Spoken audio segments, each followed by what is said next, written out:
जय श्री कृष्णा दोस्तों, एक बार फिर से आपका स्वागत है ज्ञान सारांश यूट्यूब चैनल में। आज हम आपके लिए फिर से लेकर आए हैं एक नया वीडियो नई जानकारी के साथ। प्रिय दर्शकों, यह कहानी जो आप लोग सुनने वाले हैं, यह कहानी बहुत ही ज्ञानवर्धक है, बहुत ही मोटिवेशनल है, अतः वीडियो को पूरा जरूर देखिएगा। यह कहानी आपके जीवन के लिए अनेकों प्रेरणाएं देने वाली है। यह कहानी इतनी रोचक है कि इस कहानी को सुनने के बाद आप अपने जीवन में कभी निराश नहीं हो सकते। इस कहानी को सुनने के बाद आप वह हर चीज पा सकते हैं जिसकी आप कामना रखते हो। जो व्यक्ति अपने पत्नी से ज़्यादा प्रेम रखते हैं, वह लोग इस वीडियो को अंत तक जरूर देखिएगा। दोस्तों, इस कहानी के माध्यम से हम यह नहीं कहना चाहते कि आप अपनी पत्नी से प्रेम मत करो। आज की यह जो हम कहानी आपको सुनाने जा रहे हैं, यह कहानी है रामचरितमानस लिखने वाले आदि कवि तुलसीदास जी की। तुलसीदास जी का नाम तो आप सभी लोगों ने सुने ही होंगे, क्योंकि तुलसीदास जी ने ही रामचरितमानस के साथ साथ कई ग्रंथों का वर्णन किए थे। दोस्तों, कहानी शुरू करने से पहले आप लोगों से एक निवेदन है, जो ज्ञान सारांश यूट्यूब चैनल को अभी तक सब्सक्राइब नहीं किए हैं तो कृपया चैनल को सब्सक्राइब जरूर कर लें। बेल आइकन को ऑल नोटिफिकेशन पर सेट कर लें, ताकि प्रत्येक नई वीडियो का नोटिफिकेशन आपको सबसे पहले प्राप्त हो सके, जिसका फायदा आप उठा सके। तो चलिए दोस्तों, शुरू करते हैं आज की यह रोचक कहानी। प्रिय दोस्तों, तुलसीदास के जीवन में भी एक ऐसा समय था जब वह भी एक आम आदमी की तरह थे। जब तुलसीदास किशोरावस्था से युवावस्था में प्रवेश करते हैं तो तुलसीदास जी की शादी करवा दी जाती है। तुलसीदास जी की पत्नी का नाम रत्नावली था। विवाह हो जाने के बाद तुलसीदास अपनी पत्नी रत्नावली से बहुत प्रेम करते थे। तुलसीदास सुबह होते ही गायों को चराने चले जाते, लेकिन जब वह शाम के वक्त वापस लौट कर आते और अपने पत्नी को नहीं देखते तो वह बहुत चिंतित हो जाते थे और अपनी पत्नी को घर में ना पाकर वह चारों तरफ ढूंढने लगते थे। और जब उनकी पत्नी दिख जाती, तब जाकर तुलसीदास जी की बेचैनी दूर होती। दोस्तों, तुलसीदास प्रतिदिन ही गायों को चराने जाते थे, लेकिन वह पूरे दिन अपने पत्नी का ही नाम जपा करते थे। तुलसीदास दिन भर अपनी पत्नी को याद करते रहते थे।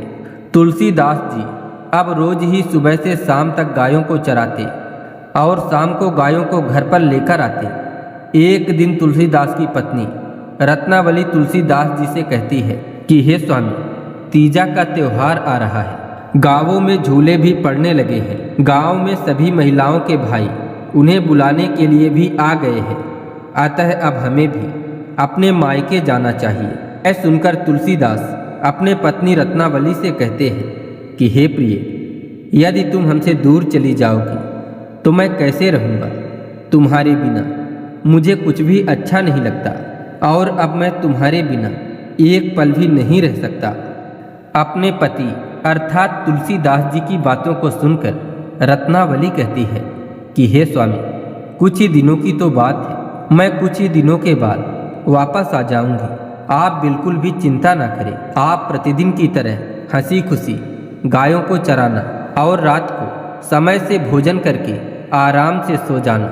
बस कुछ ही दिनों की तो बात है, मैं बहुत ही जल्द मायके से वापस आ जाऊंगी। दोस्तों, जब तुलसीदास की पत्नी रत्नावली नहीं मानती तो तुलसीदास पत्नी को जाने की अनुमति दे देते हैं। अब तुलसीदास की पत्नी रत्नावली अपने मायके चली जाती है और तुलसीदास अपने गायों को लेकर प्रतिदिन की तरह चराने के लिए चले जाते हैं, लेकिन वह दिन भर अपने ही पत्नी का नाम जपते रहते हैं, रत्नावली रत्नावली। इस तरह अपने पत्नी का नाम जपते जपते तुलसीदास का दिन तो बीत जाता है, परंतु जब वह शाम के वक्त गायों को लेकर अपने घर आते हैं तो उन्हें घर के दरवाजे बंद दिखाई देते हैं। अब तुलसीदास घर पहुंचकर अपनी पत्नी को आवाज़ देते हैं, लेकिन दोस्तों, रत्नावली वहाँ नहीं मिलती है। क्योंकि रत्नावली तो अपने मायके चली गई थी, जिस कारण तुलसीदास जी का दिमाग खराब हो जाता है। अब तुलसीदास को और कुछ दिखाई नहीं देता। अब उन्हें सिर्फ और सिर्फ अपनी पत्नी ही दिखाई देती है। अपने घर का दरवाज़ा बंद पाकर और अपनी पत्नी को ना पाकर तुलसीदास जी का दिमाग इतना खराब हो जाता है कि अब तुलसीदास जी को एक पल भी चैन नहीं मिलता।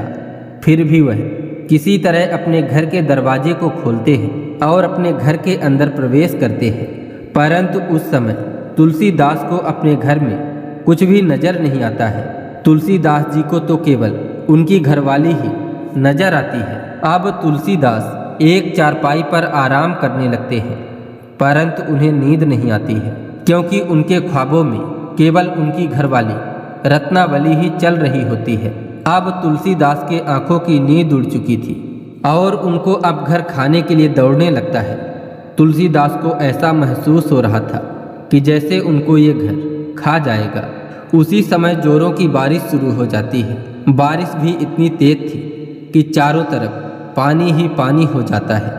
लेकिन जैसे ही बारिश कुछ कम होती है तो तुलसीदास अपने घर से निकलते हैं। दोस्तों, जब तुलसीदास अपने घर से निकलते हैं तो वह समय लगभग रात्रि के 12 बजे का था। अब तुलसीदास अपनी पत्नी को याद करते हुए घर के दरवाजे बंद करते हैं और अपने घर से अपने पत्नी से मिलने के लिए रवाना हो जाते हैं। उन्हें अब एक पल के लिए भी चैन नहीं था।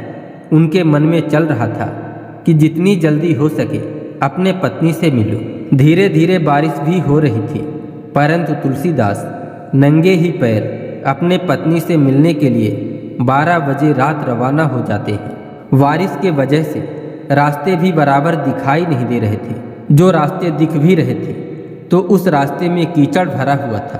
अब तुलसीदास दौड़ते हुए नंगे पैर जा रहे थे, जिस कारण तुलसीदास जी के पैर में कभी कांटे चुभ जाते तो कभी पत्थर लग जाते और कहीं कहीं वह फिसलकर गिर भी जाते, जिससे तुलसीदास कीचड़ में पूरी तरह सन चुके थे। अब तुलसीदास चलते चलते आधे रास्ते में पहुंच जाते हैं, लेकिन आधे रास्ते के बाद तुलसी जी के सामने एक नदी आ जाती है। जो नदी तेज बारिश की वजह से उफान पर थी। नदी इतनी तीव्र से बह रही थी जैसे कि वह किसी को भी बहा ले जाए। अब तुलसीदास जी नदी के किनारे खड़े हो जाते हैं और वह सोचने लगते हैं कि इस नदी को पार करके मैं अपने पत्नी रत्नावली तक कैसे पहुंचूं। परंतु हमें तो जरूर ही पहुंचना है, क्योंकि जब तक मैं अपने पत्नी से नहीं मिल लेता हमें चैन नहीं मिलेगा। तुलसीदास नदी के किनारे खड़े खड़े यही सोच रहे होते हैं। तभी तुलसीदास को पानी में एक नाव के जैसा कुछ चीज बहता हुआ दिखाई देता है। उसको देखकर तुलसीदास अपने मन में विचार करने लगते हैं, हमारी पत्नी रत्नावली कितनी समझदार है। वह भी हमसे बहुत प्रेम करती है। शायद उसको भी हमारे बगैर चैन नहीं है, इसीलिए तो हमारे लिए यह नाव भेजी है ताकि मैं नदी पार कर सकूं। लेकिन दोस्तों, वह कोई नाव नहीं थी, वह तो नदी में एक मुर्दा बहता हुआ जा रहा था।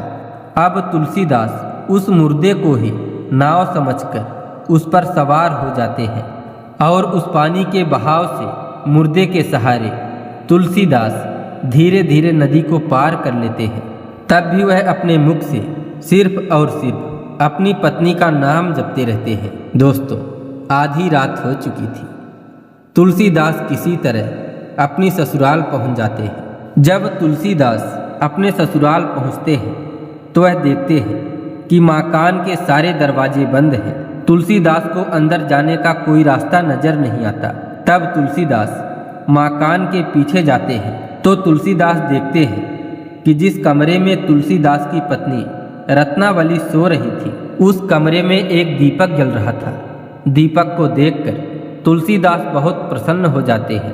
वह सोचने लगते हैं, हमारी पत्नी रत्नावली को भी नींद कहाँ है। लगता है वह भी हमसे मिलने का इंतजार कर रही है। मेरी पत्नी रत्नावली भी मुझसे बहुत प्रेम करती है, इसीलिए वह आधी रात तक जग रही है और उसने अपने कमरे में दीपक भी जला रखा है। प्रिय दोस्तों, इसी बात को तुलसीदास जी सोचने लग जाते हैं। इसके बाद तुलसीदास जी को एक चिंता होने लगती है कि मैं अपने पत्नी तक पहुंचूं तो पहुंचूं कैसे, क्योंकि चारों ही तरफ दरवाजे बंद हैं, सभी लोग सोए हुए हैं। तभी तुलसीदास जी की नज़र खिड़की में जाती है, जहां पर एक मोटी रस्सी की तरह कुछ लटका हुआ दिखाई देता है, जिसे देखकर तुलसीदास बहुत अधिक प्रसन्न होते हैं और सोचने लगते हैं कि हमारी पत्नी रत्नावली मुझसे कितना प्रेम करती है, वह भी हमारा इंतजार कर रही है, इसीलिए हमारे ऊपर आने के लिए उसने खिड़की पर रस्सी लटका दी है। दोस्तों, अब यहाँ पर तुलसीदास जिसे रस्सी समझ रहे थे वह कोई रस्सी नहीं थी, बल्कि वह एक अजगर अर्थात सांप था जो दीवार से लटका हुआ था। प्रिय दोस्तों, अब तुलसीदास उस अजगर सांप को पकड़कर चढ़ जाते हैं और जैसे ही रत्नावली के कमरे में पहुंचते हैं तो वह देखते हैं कि उनकी पत्नी रत्नावली सो रही थी, वह गहरी नींद में थी। तब तुलसीदास अपने पत्नी को जाकर जगाते हैं और कहते हैं, रत्नावली उठ जाओ, रत्नावली मैं आ चुका हूँ। यह सुनकर रत्नावली की नींद टूटती है तो वह रत्नावली देखती है कि उसके सामने उसके पति खड़े हैं, जिसे देखकर रत्नावली चौंक जाती है और अपने पति से कहने लगती है कि अरे मूर्ख पति, तुम कैसे पति हो जो आधी रात्रि के समय तुम हमारे कमरे तक पहुंच गए। यदि तुम्हें आना ही था तो दिन में आते, सभी लोग तुम्हारा स्वागत करते, लेकिन तुम तो एक चोर की तरह हमारे कमरे तक आ गए, इतना प्रेम हमसे करते हो।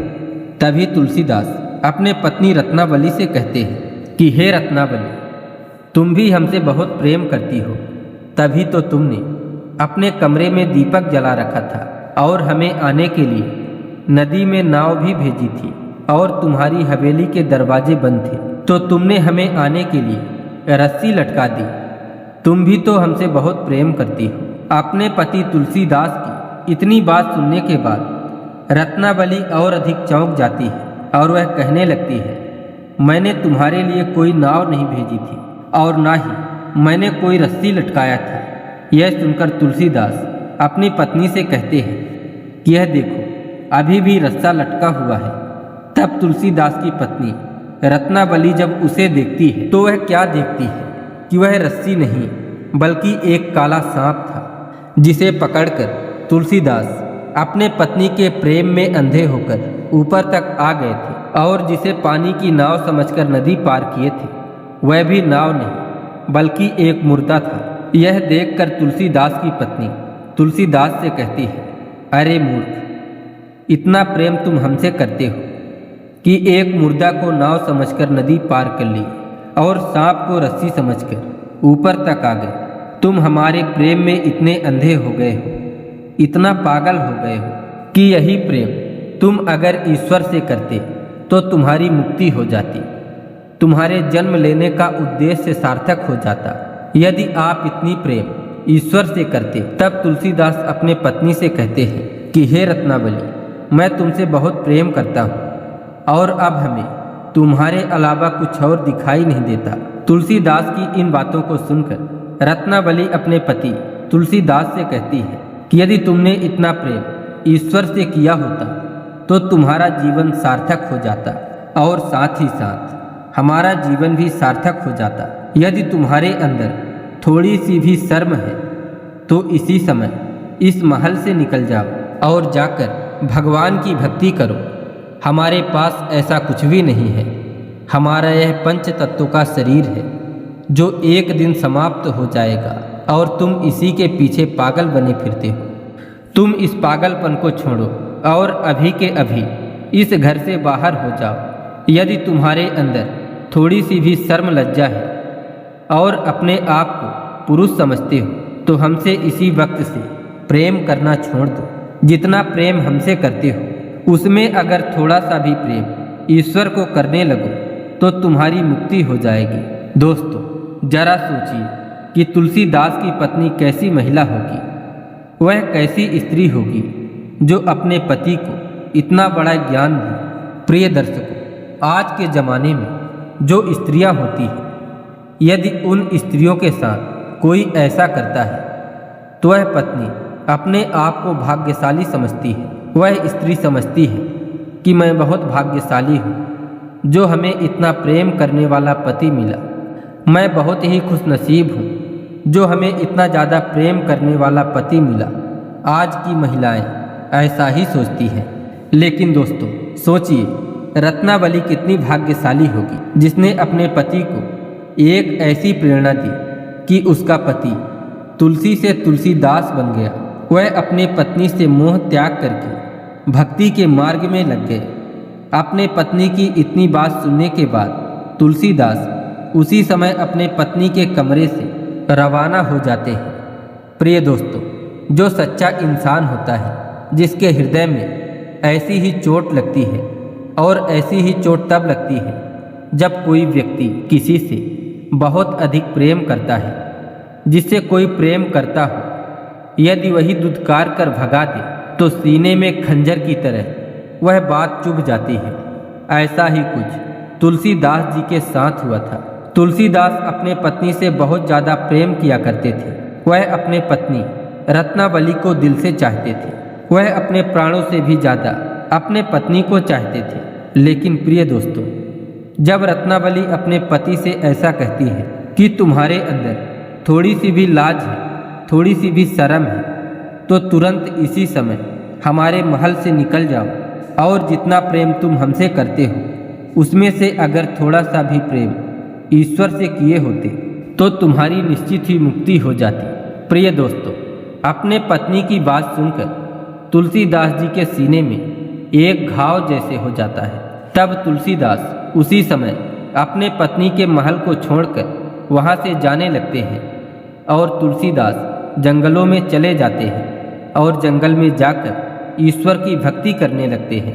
वह भगवान श्री राम की भक्ति करते हैं। दोस्तों, इसीलिए कहा जाता है, तुलसी तुलसी सब कहें, तुलसी वन की घास, कृपा हो गई राम की तो बन गए तुलसीदास। दोस्तों, अब रत्नावली के पति तुलसी से तुलसीदास हो जाते हैं। इसीलिए ऐसा कहा जाता है कि अपनी पत्नी से इतना भी मोह मत रखो, इतना भी ज़्यादा प्रेम मत करो कि प्रेम में अंधे हो जाओ।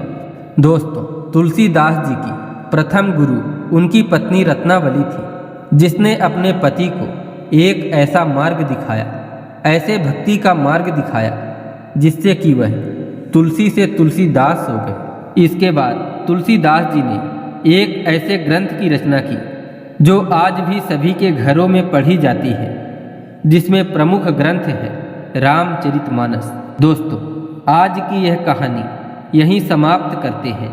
आशा करते हैं यह कहानी आपको अच्छी लगी होगी, और इस कहानी के माध्यम से आपको अनेकों प्रेरणाएं भी मिली होंगी। तो चलिए दोस्तों, मिलते हैं फिर एक नए वीडियो के साथ।